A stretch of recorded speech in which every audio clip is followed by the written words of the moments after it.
Assalamualaikum warahmatullahi wabarakatuh. Alhamdulillah wassalatu wassalamu ala rasulillah wa ba'du. Alhamdulillah rabbil alamin. Pada kesempatan kali ini kita bisa bertemu kembali dalam rangka untuk thalabul ilmi, menuntut ilmu yang betul-betul bermanfaat agar kita menjadi orang-orang yang berpengetahuan. Pada kali ini saya akan menyampaikan makalah tentang manajemen sumber daya manusia yang berkarakter Islami. Ini merupakan tugas mata kuliah manajemen sumber daya dan kelembagaan pendidikan Islam yang diampu oleh dosen pengampu Dr. Mukhlis Ansori, Magister Pendidikan Islam. Marilah kita simak pembahasan berikut ini. Yang pertama, pengertian tentang manajemen sumber daya manusia. Pengertian manajemen menurut Marwansyah yaitu pendayagunaan sumber daya manusia di dalam organisasi yang dilakukan melalui fungsi-fungsi perencanaan sumber daya manusia, rekrutmen dan seleksi, pengembangan sumber daya manusia, perencanaan dan pengembangan karir, pemberian kompensasi dan kesejahteraan, keselamatan dan kesehatan kerja, serta hubungan industrial. Manajemen adalah ilmu dan seni yang melakukan proses pencapaian tujuan dengan pemanfaatan sumber daya yang ada di dalam organisasi secara efisien dan efektif. Di dalam manajemen ini terdapat unsur-unsur manajemen yang biasa disebut dengan 6M, yaitu man, money, method, material, mesin, dan market. Ini menurut Imron dan Pamulas. Manajemen sumber daya manusia adalah istilah yang digunakan ilmu manajemen dalam mengelola orang lain dalam sebuah lembaga tertentu. Demikian juga dalam lembaga pendidikan Islam. Maka manajemen sumber daya manusia merupakan proses manajemen yang dilakukan oleh seorang pemimpin atau pimpinan, dalam hal ini kepala sekolah, kepada bawahan, yaitu kepada tenaga pendidik dan kependidikan, untuk mencapai tujuan lembaga pendidikan. Manajemen sumber daya manusia jika dibawa pada proses pembelajaran di lembaga pendidikan, maka sangat diperlukan untuk tercapainya pembelajaran yang efektif. Guru sebagai sumber daya manusia menjadi kunci keberhasilan proses pembelajaran di lembaga pendidikan, sehingga perlu untuk dibimbing, diarahkan sesuai dengan tujuan lembaga pendidikan yang telah ditentukan sebelumnya. Peran guru sampai hari ini tidak akan mungkin dapat digantikan oleh mesin sekalipun, karena tugas guru terkait dengan pembinaan moral dan mental. Demikianlah menurut Mubarak. Pengertian yang kedua tentang karakter Islami. Untuk menanamkan nilai karakter kepada manusia, perlu sepintas diperhatikan pilar-pilar karakter. Merujuk kepada analisis Maragustam tentang nilai-nilai luhur yang Islami, yang universal, Zaniarti menyebutkan terdapat 10 pilar karakter Islami. Di antaranya yang pertama, karakter cinta dan ikhlas terhadap Allah SWT dan segenap makhluknya. Yang kedua, karakter tanggung jawab dan kemandirian. Yang ketiga, karakter kejujuran dan amanah. 4. Karakter saling hormat menghormati dan berlaku santun dalam bersikap dan berkomunikasi. 5. Karakter tolong menolong atau ta'awun, adil, hidup seimbang, dan ihsan atau berbuat lebih baik dan terbaik. Yang keenam, karakter percaya diri dan bekerja keras. 7. Karakter kemampuan memimpin diri sendiri dan orang lain dan mampu menata dunia dalam tatanan moral. 8. Karakter berlaku baik dan rendah hati. 9. Karakter keteladanan atau uswatun hasanah. Dan yang ke-10 adalah karakter tasamuh atau toleransi. Setiap manusia harus mau dan mampu melaksanakan tugas dan tanggung jawab yang diamanahkan dalam hidup ini. Segala bentuk pekerjaan harus dilakukan dengan benar dan baik. Muhammad Muiz Raharjo mencontohkan agar pekerja atau pegawai yang unggul dapat sukses di dunia dan akhirat, dapat mengikuti 10 tips yang diberikan oleh Mustafa Lutfi.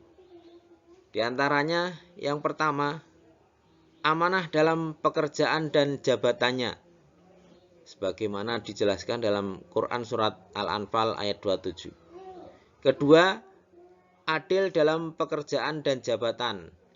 Ini juga diterangkan dalam Quran Surat An-Nahl ayat 90. Yang ketiga, pengawasan diri sendiri atau self-control. Dalam Surat At-Taubah ayat 105 juga sudah dijelaskan.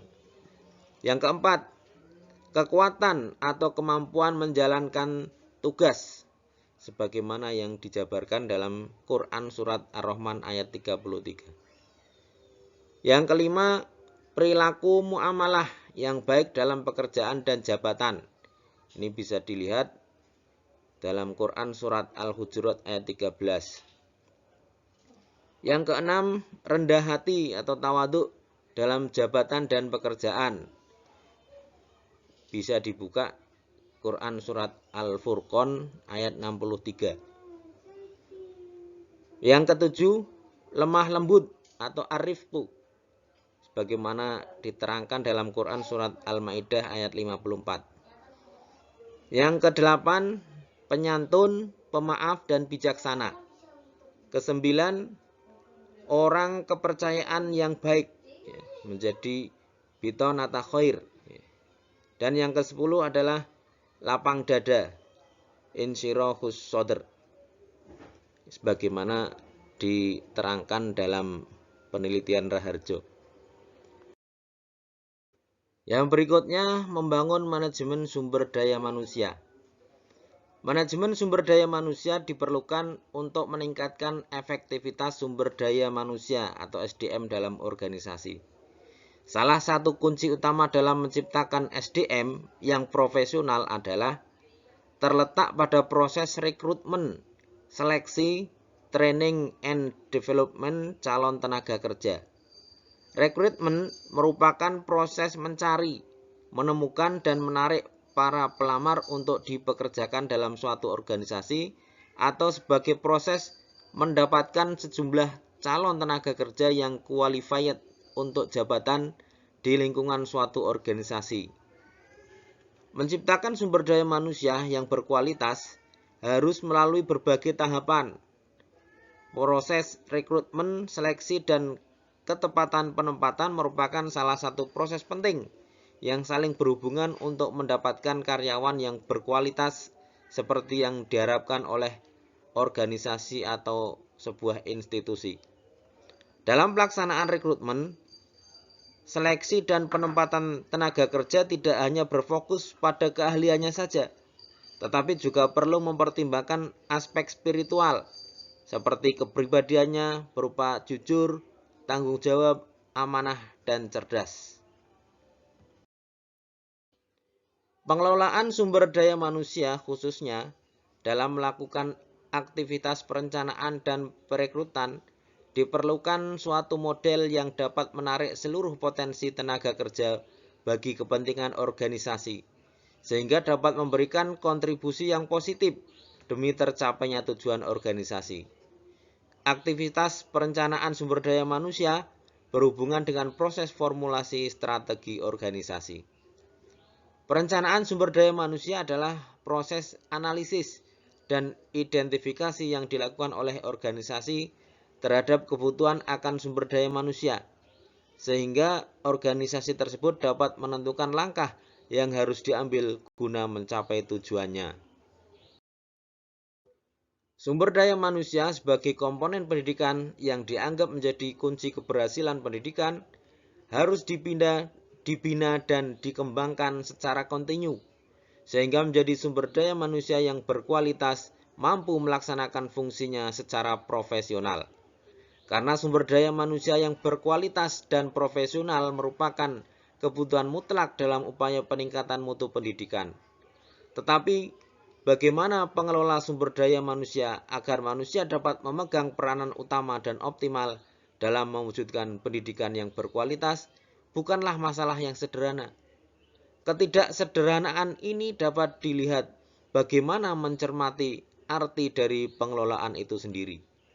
Disinilah pentingnya kepala sekolah sebagai manajer pendidikan perlu menggali, menyalurkan, membina dan mengembangkan potensi dan kemampuan yang dimiliki tenaga pendidik maupun tenaga kependidikan dalam meningkatkan kualitas pendidikan.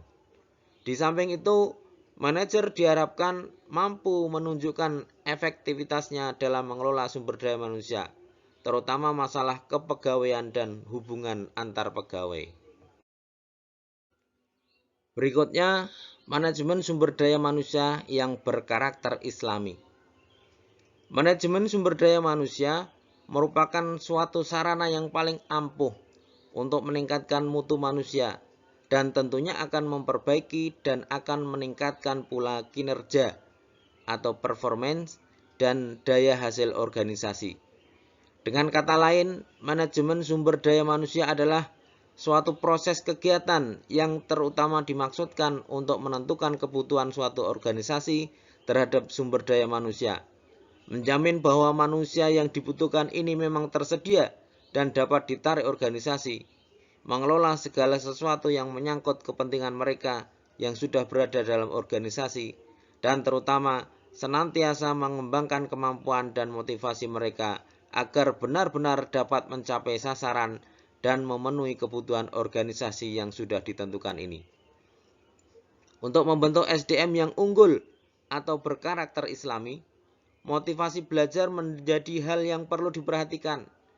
Hal ini dikarenakan dengan adanya motivasi belajar yang tinggi dalam diri peserta didik, diharapkan dapat mendukung kesuksesan peserta didik dalam belajar. Demikian pula belajar pada guru bisa untuk meningkatkan kemampuan atau pengetahuan seorang guru itu sendiri. Berbagai program yang disusun bukan hanya mengarah pada bagaimana bisa menciptakan SDM yang berkualitas, tetapi juga menjadikannya sebagai modal untuk menghadapi perubahan yang begitu cepat. Welfarina Hammer dan kawan-kawan mengutip pendapat Ari Ginanjar Agustian. Kecerdasan spiritual adalah kemampuan untuk memberi makna ibadah terhadap setiap perilaku dan kegiatan melalui langkah-langkah dan pemikiran yang bersifat fitrah menuju manusia yang seutuhnya atau hanif dan memiliki pola pemikiran tauhidi atau integralistik serta berprinsip lillahi ta'ala, hanya karena Allah. Hasil penelitian Mahsun Rifauddin menyatakan bahwa kepemimpinan profetik dirasa cocok dan dapat diterapkan di perpustakaan. Karena seorang pemimpin yang mempunyai gaya kepemimpinan profetik mempunyai integritas yang tinggi, asidik, dapat dipercaya, al-amanah. Berarti pemimpin perpustakaan harus membuktikan bentuk kerja yang nyata, at-tabligh. Berarti pemimpin perpustakaan harus mau menerima masukan konstruktif. Dan al-fatonah, pemimpin perpustakaan harus membuat dirinya mampu bekerja dengan cerdas dan tegas, dengan memadukan kecerdasan intelektual atau IQ, kecerdasan emosional atau EQ, dan kecerdasan spiritual atau SQ. Pemimpin perpustakaan yang berkualitas akan melahirkan SDM yang berkualitas pula. Yang terakhir, kesimpulan. Yang pertama, manajemen sumber daya manusia adalah istilah yang digunakan ilmu manajemen dalam mengelola orang lain dalam sebuah lembaga tertentu.